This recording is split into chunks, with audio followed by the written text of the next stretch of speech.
In July and August of 1858, London experienced what became known as the Great Stink. It was a period when hot weather intensified the smell of untreated sewage and industrial waste along the Thames River.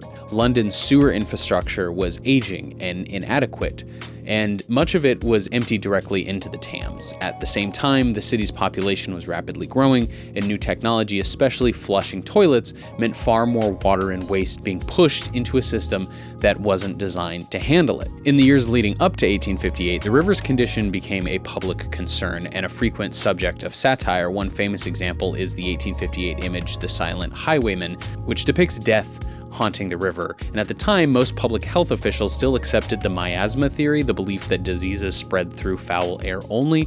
London had already suffered multiple cholera outbreaks, and the ongoing state of the Thames was largely to blame for that by the public. By 1858, the heat and low river levels made everything worse. The sewage settled and lingered along the riverbanks instead of being carried away by the water, so the smell became so intense that it began to disrupt daily life, including functioning government. The Great Stink ultimately did force political action. Authorities accepted a proposal from the civil engineer Joseph Bazalgette, I think how you say it, who had been working on a comprehensive plan to address London's sewage problem, but his approach wasn't to just clean the Thames directly, but to redirect waste away from central London, and introduces a new network of interconnected sewers, and those interconnected high, mid, and lower level sewer systems, to be specific, using pumping stations to lift sewage from low-lying areas into higher pipes. And the scale was enormous. Roughly 1,100 miles of additional street sewers were added, feeding into about 82 miles of major intercepting sewers.